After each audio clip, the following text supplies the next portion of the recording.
Hello everyone, myself Prachi and welcome back to my channel. I hope आप सब लोग अच्छे होंगे, अपनी स्टडीज़ को अच्छे से एंजॉय कर रहे होंगे और अपनी लाइफ को भी अच्छे से एंजॉय कर रहे होंगे।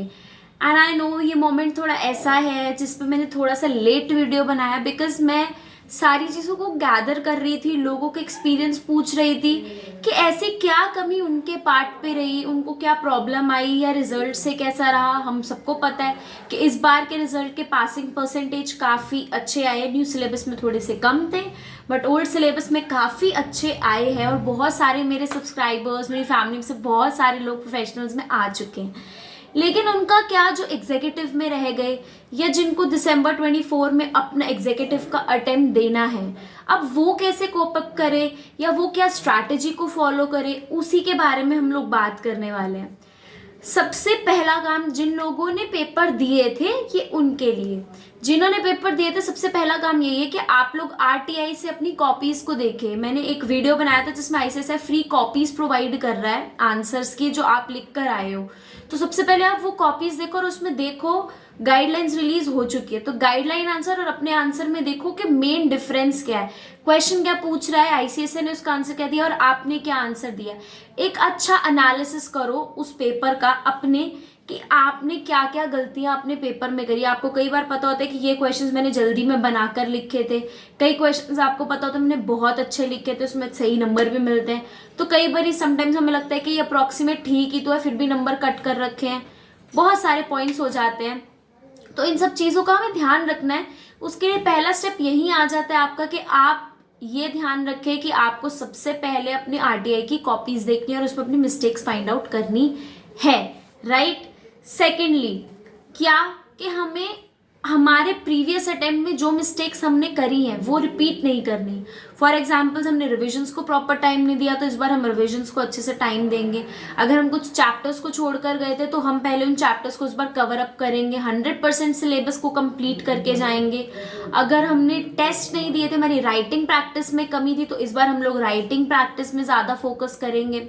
अगर हम लोगों ने प्रीवियस ईयर क्वेश्चंस नहीं देखे थे तो इस बार हम प्रीवियस ईयर क्वेश्चंस को देखकर जाएंगे। So don't repeat your mistakes. इस बार हम अपनी सारी गलतियां नहीं करके जाएंगे, इस बार हम सब कुछ करके जाएंगे जो हमारे बस में है। हम सारी की सारी चीज़ों को कवर अप करके जाएंगे।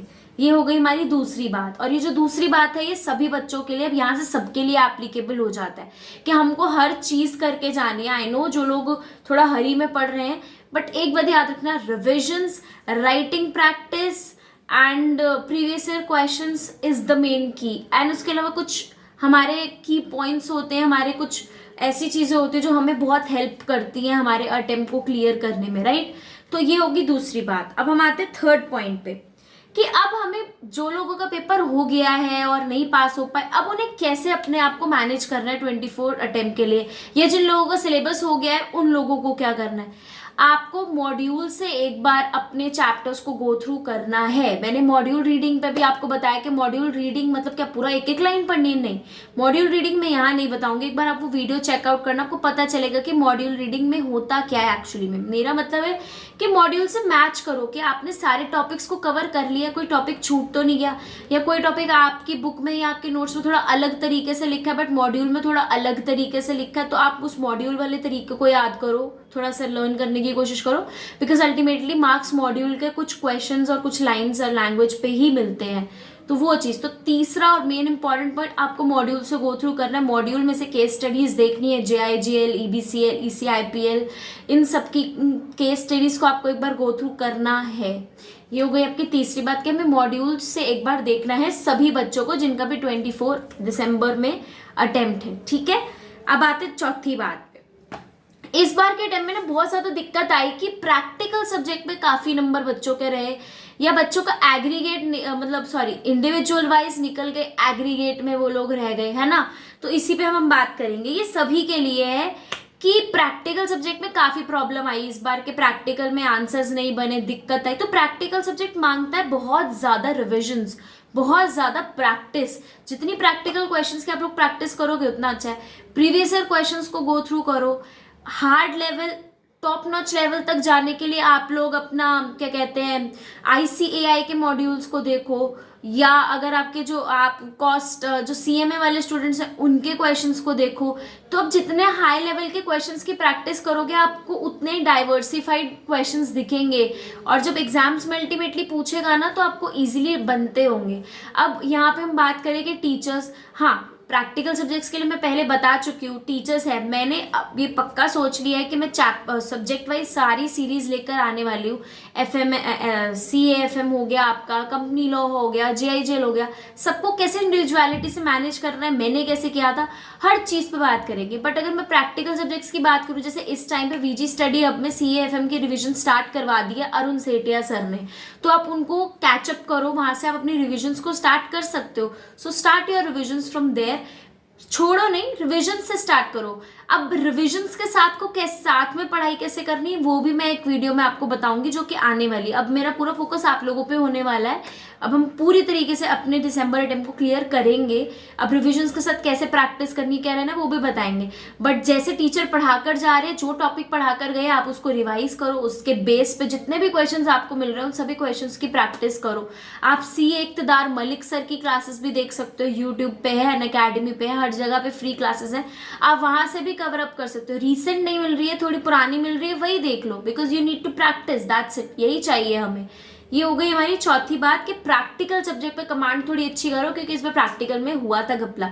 लेकिन ऐसा जरूरी नहीं हर बार प्रैक्टिकल में, हो सकता है इस बार कंपनी लॉ में कुछ दिक्कत आ जाए या JIGL में कुछ ज्यादा टफ आ जाए। सब्जेक्ट सारे करके चलने, बट प्रैक्टिकल में बच्चों को प्रॉब्लम आई इसलिए हमें उसको कमांड बना के चलना है।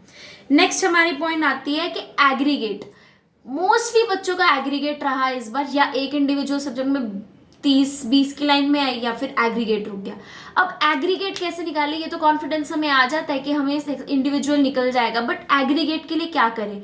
एग्रीगेट के लिए आप लोग ये कर सकते, कोई भी, अगर आपके पास 3 सब्जेक्ट्स है तो 2 सब्जेक्ट्स या 1 सब्जेक्ट, अगर 4 सब्जेक्ट है तो 2 सब्जेक्ट, एटलीस्ट मिनिमम 2 सब्जेक्ट्स को अपनी स्ट्रेंथ बना लो। मतलब उसमें से कोई मॉड्यूल नहीं छोड़ के जाना, कोई प्रीवियस ईयर क्वेश्चन नहीं छोड़ के जाना, कोई राइटिंग प्रैक्टिस छोड़ के नहीं जानी, कोई मतलब एक लाइन पढ़ के जानी है, अच्छे से प्रोविजंस को समझ कर जाना है।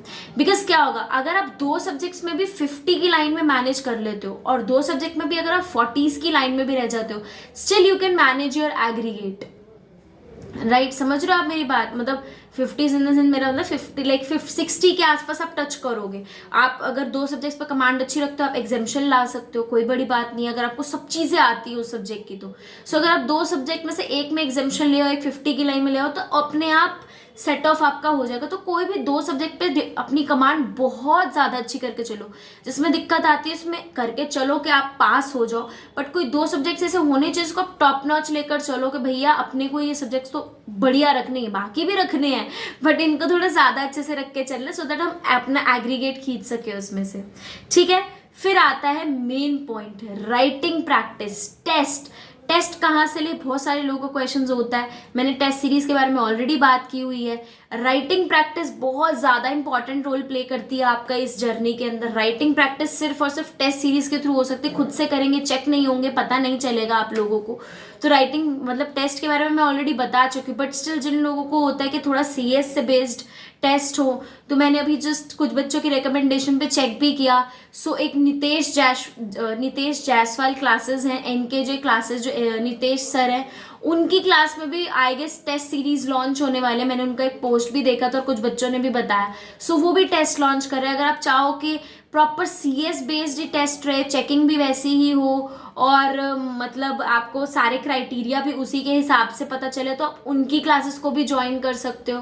मतलब जो नितेश सर है उनसे टेस्ट सीरीज आप लोग ले सकते हो। उन्होंने कुछ राइटिंग सेशंस भी शुरू कराए, आप वो भी ज्वाइन कर सकते हो।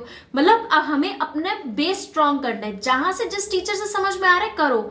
मैंने देखा कि वो टेस्ट सीरीज लॉन्च कर रहे, रिविजन्स लेकर आ रहे, ठीक है, हम उनको भी ज्वाइन कर सकते, ट्राई करने में तो कुछ नहीं जा रहा है। सो आप उनकी टेस्ट सीरीज भी ज्वाइन कर सकते हो। रिव्यूज अच्छे आए हैं, मुझे कुछ बच्चों ने बताया अच्छे रिव्यूज थे, सो आप वो भी गो कर सकते हो।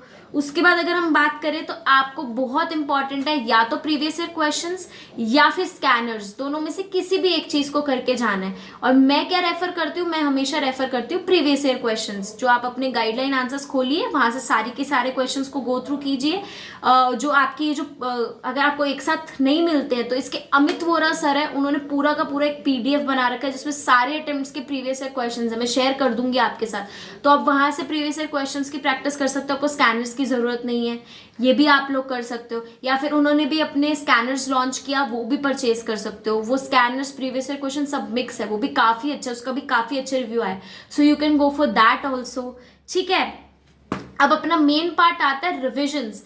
रिविजन्स हमारी कैसे होनी चाहिए? आपकी फर्स्ट रिविजन कंप्लीट हो जानी चाहिए बाय योर मिड अक्टूबर, और आपकी सेकंड रिवीजन कंप्लीट हो जानी चाहिए बाय मिड नवंबर, नवंबर 10 तक सेकंड रिवीजन कंप्लीट। उसके बाद आप थर्ड रिवीजन करके अपना सारी चीजें पैकअप करेंगे। अब कैसे रिवीजन्स करनी है, डेफिनेटली उस पर वीडियो आएगी कि कैसे रिवीजन, कैसे लेक्चर्स, सब चीजें कैसे मैनेज करनी है, ये मैंने आपको बताया। जो रिपीटर्स है, इस क्राइटेरिया से अपनी एग्जाम से पहले 2 रिविजन्स तो मिनिमम करके ही जाना। ठीक है, और लास्ट में जब हम लोग जाएंगे एग्जाम के लिए तो उसके अंदर बहुत इंपॉर्टेंट है कि हम लोग एग्जाम में गो करने से पहले 1 या 2 100 मार्क्स के फुल पेपर घर में अटेम्प्ट करके जाएं, ताकि हमें प्रैक्टिस हो 3 आवर्स में हमें पेपर कैसे अटेम्प्ट करना है, छूटे ना, कैसे आंसर प्रेजेंट करने हैं। बहुत इंपॉर्टेंट है आपकी प्रेजेंटेशन एग्जाम में, क्योंकि मॉडिफिकेशन भी आपको कहीं ना कहीं हेल्प करती है।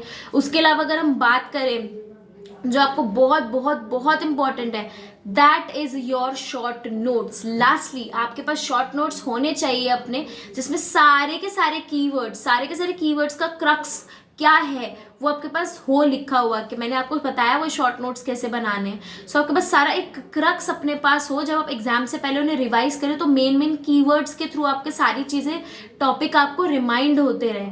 सो शॉर्ट नोट्स बहुत ज्यादा इंपॉर्टेंट है, ये बनाकर चलने नहीं किए, ये सारी चीजें आप लोगों ने पिछले अटेम्प्ट में फॉलो नहीं करी, हम इस अटेम्प्ट में करेंगे। कैसे धीरे धीरे सारी चीजों को करना है वो हम आगे आने वाली वीडियोस में देखेंगे, बट इन सब चीजों का बेस क्या है वो मैंने ऑलरेडी काफी वीडियोस में बताया, आप वो चेक कर सकते हो।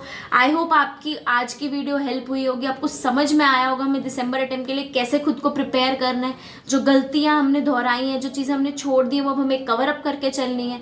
अब हम आगे लेकर आएंगे कि हमें कैसे रिविजन्स को मैनेज करना है, हमें कैसे टेस्ट देने हैं, हमें आगे कैसे अपनी स्टडीज को कंप्लीट करना है, कैसे रिविजन्स को इन टाइम कंप्लीट करना है। सारी चीजों पे मैं आपके साथ रहूंगी और वीडियोस आपके लिए लाती रहूंगी। I hope this video help. See you in the next video. Till then take care, bye.